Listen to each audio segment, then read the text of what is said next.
ನಮಸ್ಕಾರ. ಕೆಲವೊಮ್ಮೆ ಅನ್ಸುತ್ತೆ ಅಲ್ವಾ, ಈ ಬ್ರಹ್ಮಾಂಡದ ದೊಡ್ಡ ದೊಡ್ಡ ಕಾಂಪ್ಲೆಕ್ಸ್ ಪ್ರಶ್ನೆಗಳಿಗೆ ಉತ್ತರ ಮಾತ್ರ ತುಂಬ ಸಿಂಪಲ್ ಆಗಿರುತ್ತೆ ಅಂತ. ಇವತ್ತು ನಾವು ಅಂಥದ್ದೇ ಒಂದು ಅದ್ಭುತ ನಿಯಮದ ಬಗ್ಗೆ ಮಾತಾಡೋಣ. ಒಂದೇ ಒಂದು ನಿಯಮ ನಮ್ಮ ಸುತ್ತಮುತ್ತ ಇರೋ ಬಹುತೇಕ ಎಲ್ಲವನ್ನೂ ವಿವರಿಸ್ಬಿಡುತ್ತೆ. ಮೊದಲನೇ ಪ್ರಶ್ನೆ ತುಂಬಾ ಸರಳ. ನಾವೆಲ್ಲರೂ ಯಾಕೆ ಹೀಗೆ ಭೂಮಿಯ ಮೇಲ್ಮೇಗೆ ಅಂಟ್ಕೊಂಡಿದೀವಿ? ಯಾಕೆ ಗಾಳಿಯಲ್ಲಿ ಹಕ್ಕಿಗಳ ಥರ ಹಾರಾಡಕ್ಕಾಗಲ್ಲ? ಇದು ನಮ್ಗೆಲ್ಲ ಪ್ರತಿದಿನ ಅನುಭವಕ್ಕೆ ಬರುವಂಥದ್ದು. ಸರಿ, ಈಗ ಸ್ವಲ್ಪ ಮೇಲಕ್ಕೆ ಹೋಗೋಣ, ಆಕಾಶದ ಕಡೆಗೆ. ಚಂದ್ರನ್ನ ನೋಡಿದ್ರೆ ಅದು ಯಾಕೆ ಯಾವಾಗ್ಲೂ ನಮ್ಮ ಭೂಮಿಯ ಸುತ್ತಾನೇ ಸುತ್ತುತ್ತೆ? ಯಾಕೆ ಎಲ್ಲೋ ಬಾಹ್ಯಾಕಾಶದಲ್ಲಿ ಕಳೆದೋಗೋದಿಲ್ಲ? ಏನದು ಶಕ್ತಿ ಅದನ್ನ ಹಿಡಿದಿಟ್ಟಿರೋದು? ಇನ್ನೊಂದು ಸ್ವಲ್ಪ ದೊಡ್ಡದಾಗಿ ಯೋಚನೆ ಮಾಡೋಣ ಬನ್ನಿ. ನಮ್ಮ ಇಡೀ ಸೌರವ್ಯೂಹ, ಸೂರ್ಯನ ಸುತ್ತ ಎಲ್ಲಾ ಗ್ರಹಗಳು ಹೇಗೆ ಅಷ್ಟು ಪರ್ಫೆಕ್ಟಾಗಿ ತಮ್ಮ ತಮ್ಮ ಜಾಗದಲ್ಲಿ ಸುತ್ತುತ್ತಿವೆ? ಈ ಬೃಹತ್ ಕಾಯಗಳನ್ನೆಲ್ಲ ಒಂದು ಶಿಸ್ತಿನಲ್ಲಿ ಹಿಡಿದಿಟ್ಟಿರೋದು ಯಾವುದು? ಈ ಎಲ್ಲ ಪ್ರಶ್ನೆಗಳಿಗೂ ಅಂದ್ರೆ ನಾವು ನೆಲದ ಮೇಲೆ ನಿಲ್ಲೋದ್ರಿಂದ ಹಿಡಿದು ಗ್ರಹಗಳ ಚಲನೆವರೆಗೂ ಒಂದೇ ಒಂದು ಉತ್ತರ ಇದೆ. ಆ ಉತ್ತರವೇ ವಿಶ್ವವ್ಯಾಪಿ ಗುರುತ್ವ ನಿಯಮ. ಬನ್ನಿ, ಈ ಒಂದೇ ನಿಯಮ ಈ ಎಲ್ಲ ರಹಸ್ಯಗಳನ್ನು ಹೇಗೆ ಬಿಡಿಸುತ್ತೆ ಅಂತ ನೋಡೋಣ. ಈ ನಿಯಮವನ್ನ ಹೀಗೆ ಹೇಳಲಾಗುತ್ತೆ. ಕೇಳೋಕೆ ಸ್ವಲ್ಪ ಟೆಕ್ನಿಕಲ್ ಆಗಿದೆ ಅಲ್ವಾ? ಯಾವುದೇ ಎರಡು ವಸ್ತುಗಳ ನಡುವಿನ ಆಕರ್ಷಣ ಬಲವು ಅವುಗಳ ರಾಶಿಗಳ ಗುಣಲಬ್ಧಕ್ಕೆ ನೇರ ಅನುಪಾತದಲ್ಲಿಯೂ ಮತ್ತು ಅವುಗಳ ನಡುವಿನ ಅಂತರದ ವರ್ಗಕ್ಕೆ ವಿಲೋಮಾನುಪಾತದಲ್ಲಿಯೂ ಇರ್ತದೆ. ಸರಿ, ಇದರ ಅರ್ಥ ಏನು ಅಂತ ಸಿಂಪಲ್ಲಾಗಿ ತಿಳ್ಕೊಳ್ಳೋಣ. ಹಾಗಾದ್ರೆ ಆ ವಾಕ್ಯದ ಅರ್ಥ ಏನು? ತುಂಬ ಸಿಂಪಲ್. ಯಾವುದೇ ಎರಡು ವಸ್ತುಗಳ ನಡುವಿನ ಆಕರ್ಷಣಾ ಬಲ ಎರಡೇ ಎರಡು ವಿಷಯಗಳ ಮೇಲೆ ನಿಂತಿದೆ.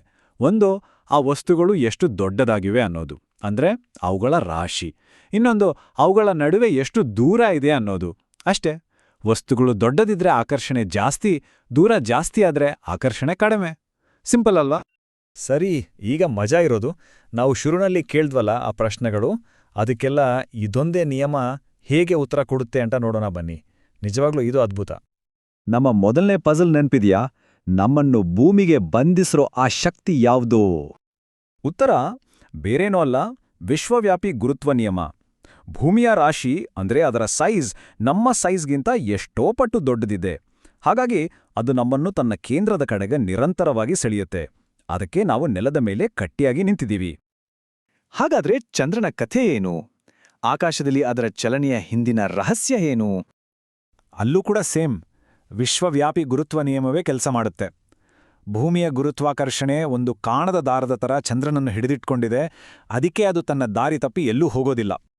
ಈಗ ನಮ್ಮ ಸೌರವ್ಯೂಹದ ದೊಡ್ಡ ಪಜಲ್ ಕಡೆ ಬರೋಣ. ಗ್ರಹಗಳು ಯಾಕೆ ಸೂರ್ಯನ ಸುತ್ತ ಸುತ್ತುತ್ತವೆ? ಬಹುಶಃ ನಿಮ್ಗೆ ಉತ್ತರ ಈಗ ಗೊತ್ತಾಗಿರಬೇಕು. ಹೌದು, ಇಲ್ಲೂ ಕೂಡ ವಿಶ್ವವ್ಯಾಪಿ ಗುರುತ್ವ ನಿಯಮವೇ ಕಾರಣ. ಸೂರ್ಯನ ಆ ದೈತ್ಯಾಕಾರದ ರಾಶಿ ಇದೆಯಲ್ಲ, ಅದೇ ಎಲ್ಲಾ ಗ್ರಹಗಳನ್ನು ತನ್ನ ಹಿಡಿತದಲ್ಲಿ ಇಟ್ಕೊಂಡಿದೆ. ಇನ್ನೊಂದು ಆಶ್ಚರ್ಯದ ವಿಷಯ ಗೊತ್ತಾ? ಸಮುದ್ರದಲ್ಲಿ ಅಲೆಗಳು ಅಂದ್ರೆ ಉಬ್ಬರವಿಳಿತಗಳು ಬರೋದಕ್ಕೂ ಇದೇ ಕಾರಣನಾ? ಖಂಡಿತ ಹೌದು. ಚಂದ್ರ ಮತ್ತು ಸೂರ್ಯ ಇಬ್ರೂ ಸೇರಿ ಭೂಮಿಯ ಮೇಲಿರೋ ನೀರ್ನ ತಮ್ಮ ಕಡೆಗೆ ಸ್ವಲ್ಪ ಸೆಳೆಯುತ್ತಾರೆ. ಇದ್ರಿಂದಾನೇ ದಿನವೂ ಅಲೆಗಳು ಏಳೋದು ಇಳಿಯೋದು. ನೋಡಿ, ಒಂದೇ ಒಂದು ನಿಯಮ ಎಷ್ಟೆಲ್ಲ ಉತ್ತರಗಳು.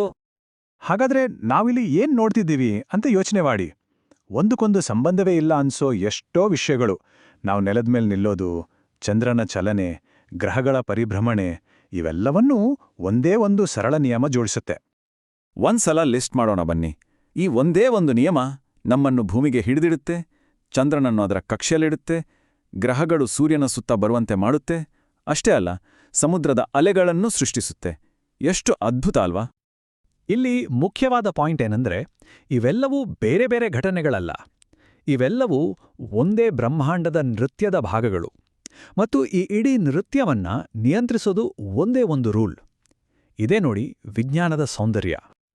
ಹಾಗಾದ್ರೆ ಕೊನೆಯದಾಗಿ ಒಂದು ಯೋಚನೆ. ಈ ಗುರುತ್ವ ನಿಯಮದ ಥರನೇ ಇಡೀ ಬ್ರಹ್ಮಾಂಡದ ಎಲ್ಲಾ ರಹಸ್ಯಗಳನ್ನ ಬಿಡಿಸಬಲ್ಲ ಇನ್ನೊಂದು ನಿಯಮ ಎಲ್ಲಾದ್ರೂ ಇರ್ಬೋದಾ? ಯೋಚನೆ ಮಾಡಿ ನೋಡಿ.